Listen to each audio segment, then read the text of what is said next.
হাত বাড়িয়ে আগামী দিনে আরো হাত বাড়াবে। আমরা আশা করব এই সকল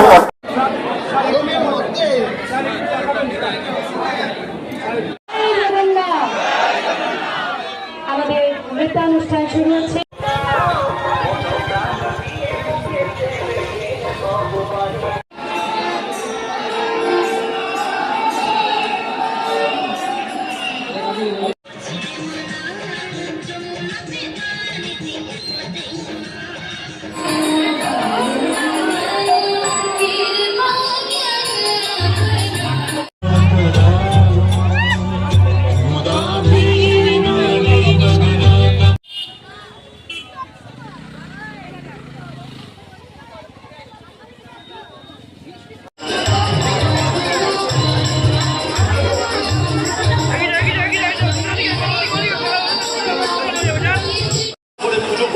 এটা চারটিখানি ব্যাপার নয়।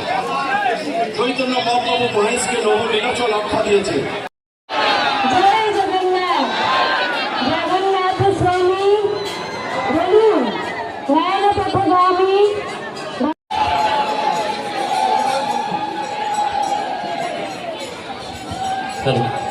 একটি বিশেষ ঘোষণা, পায়েল নাচ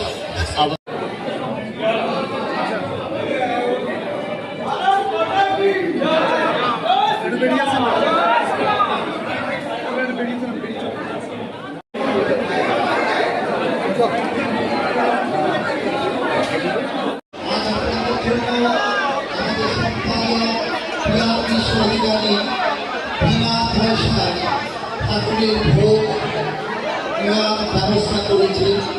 আপনারা পয়সা দেবেন না, আর এই ভান্ডারা আপনারা প্রভু সেবা গ্রহণ করবেন।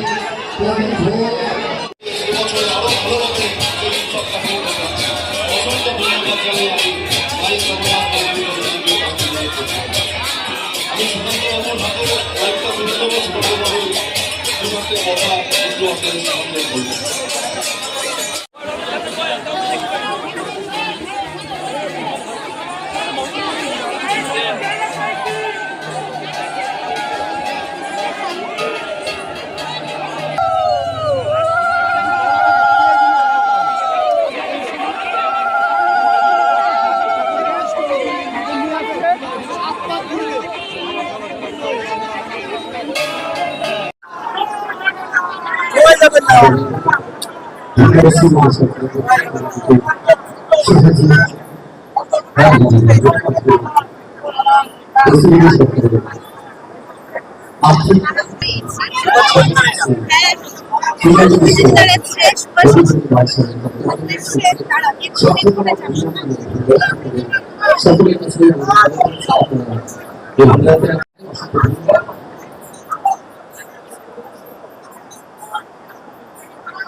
মানুষের অতি প্রাচীন রথযাত্রা, আমাদের রথযাত্রায় পশ্চিমবঙ্গ সরকার আমাদেরকে সাহায্য দিয়েছেন। তার জন্য আমাদের তরফ থেকে অসংখ্য অসংখ্য ধন্যবাদ।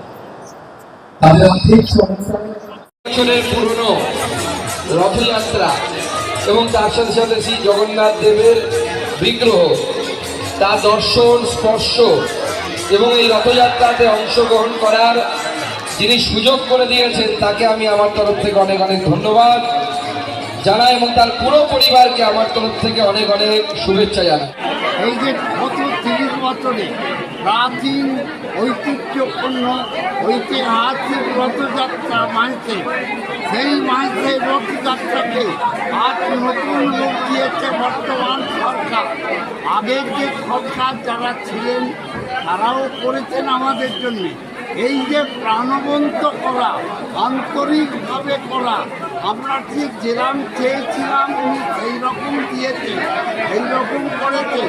উনি আমাদের শুধু নয়, প্রত্যেকটা রথ কমিটিকে 5 লক্ষ টাকা অনুদান দিয়েছেন। তাতে আমরা প্রচুর উপকৃত হয়েছি। তা থেকে আমরা মন্দিরের অনেক উন্নতি করতে পারবো, সংস্কার করতে পারবো।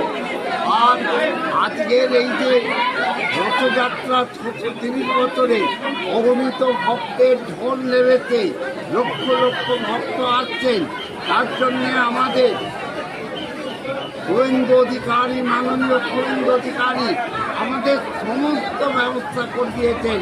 জলের ব্যবস্থা করেছেন, লাইটের ব্যবস্থা করেছেন, রাস্তার ব্যবস্থা করে দিয়েছেন, অতিরিক্ত পুলিশের ব্যবস্থা করেছেন এবং আমাকে তিনি কথা দিয়েছেন যে আমি না যেতে পারলেও আমি সমস্ত রকম করেছি, আপনার যদি কোনো অসুবিধা হয়ে থাকে আমাকে জানাবেন, আমি সঙ্গে সঙ্গে তার স্টেপ নেব। আর আমি রথের পরের দিন থেকে রথের আগের দিনের মধ্যে এই 8 দিনের ভেতর আমি আপনার ওখানে নিশ্চয়ই যাব। আজকে এই ঠাকুর শ্রীরামকৃষ্ণদেব, মা সারদা, ভক্তকবি গিরিশচন্দ্রের পদজলিতে ধন্য, চৈতন্য মহাপ্রভুর পদজলিতে ধন্য, শ্রীপাদ মায়ের আর অগণিত ভক্তের পদে নেমেছে। আমরা প্রত্যেকের মঙ্গল কামনা করছি। সকাল থেকে পুজো আর্চা কি হচ্ছে, কখন রথে উঠবেন? সকাল থেকে পুজো চলছে, একভাবে পুজো চলছে, এখনো চলছে। ঠিক আমরা 2:30টার সময় উদ্বোধন করব। আমাদের এইমাত্র কেন্দ্রীয় মন্ত্রী এসেছেন, তাকে দিয়েই আশা করছি উদ্বোধন করাবো। আমাদের হাইকোর্টের জাস্টিস এসেছেন, তাকে উদ্বোধনে রাখবো। আমাদের প্রথমে নারায়ণ যাবে, তারপর সুভদ্রা যাবে, তারপর বলভদ্রদেব যাবে, তারপর জগন্নাথ দেব যাবে। 4টে থেকে 4:30-এর মধ্যে আমরা আজকে কত দর্শনার্থী আসবে বলে আশা করছে? আছে আর এখনো পর্যন্ত 5 থেকে 6 লক্ষ তীর্থযাত্রী হয়ে গেছেন।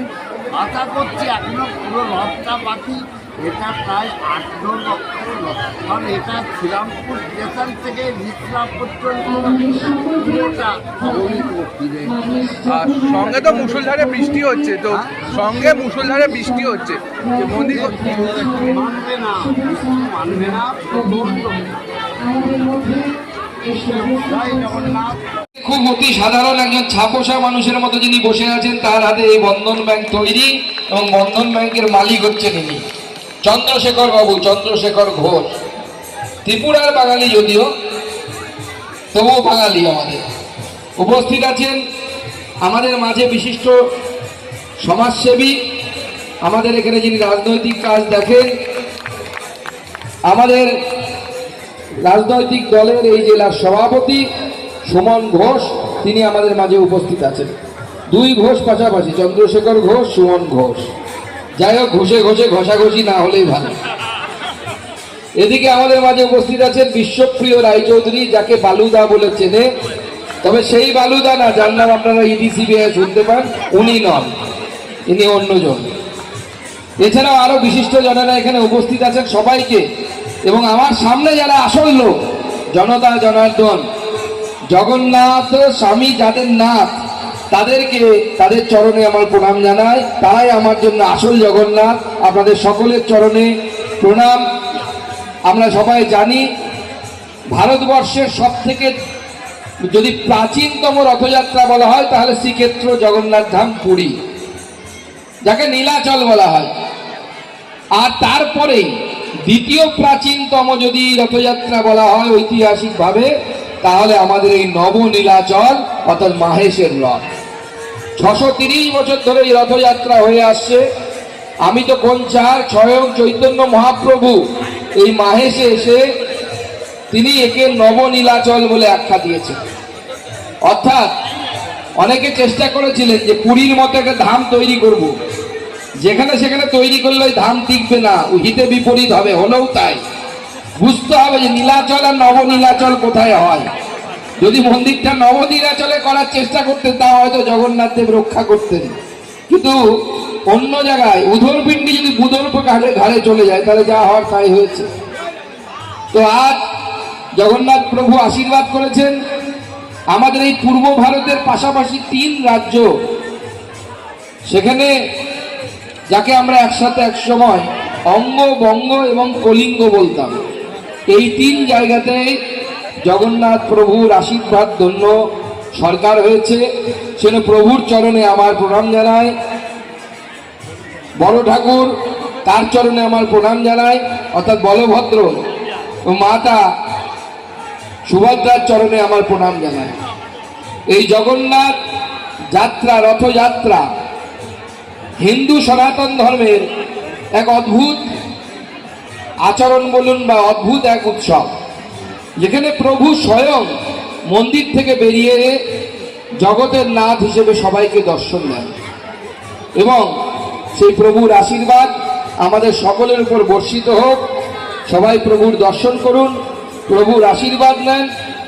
কারণ জগন্নাথ প্রভু মানা হয় যে এই কলিকালে ভগবান শ্রীকৃষ্ণ যদি কোথাও আবদ্ধ হয়ে থাকেন তা হচ্ছে এই জগন্নাথ প্রভু রূপে। কারণ আমাদের মনে করা হয় যখন জরা নামের একজন ব্যাধের তীরে শ্রীকৃষ্ণ দাপর যুগের অন্তে যখন তার নশ্বর দেহ ত্যাগ করেছিলেন, তাকে দাহ করার পর তার যে নাভির অংশ, সেই অংশ ভাসতে ভাসতে উড়িষ্যাতে চলে আসে এবং তাই পরবর্তীকালে জগন্নাথ দেবের নামে পূজিত হতে থাকে। আজকে সেই জগন্নাথ দেবেরই দ্বিতীয় ধামে আমরা এসছি। প্রভুর আশীর্বাদ সবার উপরে বর্ষিত হোক। প্রভু আমাদের সকলকে ভালো রাখুন। আর সব থেকে বড় কথা যে সনাতন ধর্ম এত আক্রমণ, এই 630 বছর ধরে কত ঝড় বয়ে গেছে, কত কি হয়ে গেছে, কিন্তু সনাতন ধর্ম তার ঐতিহ্যকে টিকিয়ে রেখেছে।